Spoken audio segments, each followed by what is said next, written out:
Today, we're going to unravel the incredible 2,000-year-old story behind one of the most famous journeys in the entire world, the Camino de Santiago. I mean, really think about that. It's a journey of faith, sure, of endurance, of finding yourself, but it all comes down to that one question. What is it about this one path leading to this one building that has such a magnetic pull?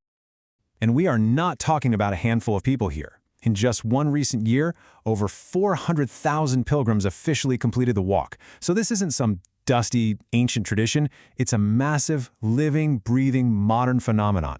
And every single one of them is heading to the same spot.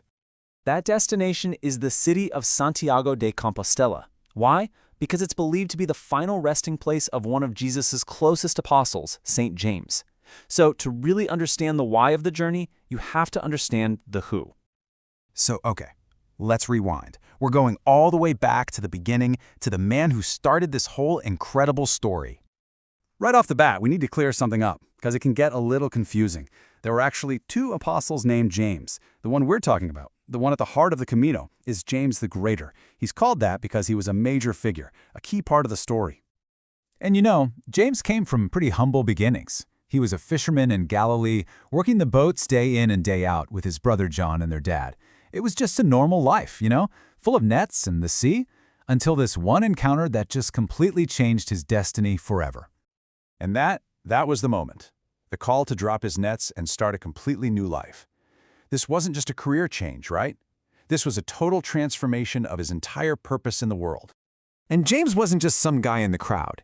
He, along with his brother John and Peter, they were the inner circle. He was there for some of the most profound, incredible moments in the Gospels. He was witnessing miracles, and he was there for Jesus' most private, most intense hours. The man had a front-row seat to history. So, after Christ's ascension, James's own journey really kicks off. And it's a journey that would take him to the farthest reaches of the known world, and ultimately, to his death. Now, this is the absolute crucial point that connects everything. Tradition tells us that James traveled all the way to what we now call Spain to preach, and it's this missionary work that first planted his story, his legacy, in the very land that would one day become his final home. And while he was there, a really famous legend started to grow. They say the Virgin Mary herself appeared to him standing on a stone pillar to give him encouragement when the mission was getting tough. It's a huge deal. They still commemorate it today at a massive basilica in Zaragoza. But his mission eventually took him back to Jerusalem and to a really grim fate. Around 44 AD, he was executed on the orders of King Herod. He became the very first of the 12 apostles to be martyred for his faith. But his story? Oh, it doesn't end there. Not even close.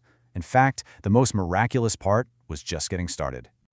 So, this next chapter, it involves a journey that just defies all logic. A voyage that's apparently powered by nothing but faith. Okay, so here's the big puzzle, right? James dies and is buried in Jerusalem. How on earth did his remains get all the way back to a cathedral in western Spain and become this magnet for millions of people? Well, according to medieval tradition, the answer is a straight-up miracle. His disciples took his body and they put it in a stone boat. Get this, a boat with no sails and no oars. And they just set it adrift. The belief is that divine will alone guided that boat all the way from the Middle East across the entire Mediterranean to the coast of Galicia in northern Spain. So after this unbelievable arrival, the story just goes silent. His disciples buried him, and then for centuries, the exact spot was completely lost to history. And just look at this time gap. We're talking nearly 800 years. 800 years. I mean, generations came and went, entire empires rose and fell, and the memory of where that tomb was just vanished. It was totally, completely lost. And then, in the early 9th century, something wild happens. A local hermit, a guy named Pelayo, starts seeing these bizarre, star-like lights hovering over a particular field.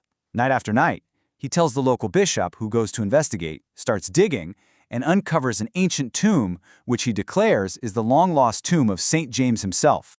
And here it is, the big aha moment. Those lights, that field of stars, that's where the city gets its name. In Latin, it's Campos Stellae, which over time just sort of morphed into Compostela. So the very name of the city tells the whole story of its miraculous rediscovery. How cool is that? That discovery was the spark, the one moment that ignited a tradition that's now over 1,200 years old, creating the pilgrimage that we know and see today. I mean, news of this discovery just spread like wildfire. The local king, Alfonso II, immediately ordered a small chapel to be built right over the holy site. And over the centuries, that little chapel just grew and was rebuilt until it became the magnificent, absolutely sprawling cathedral that stands there today.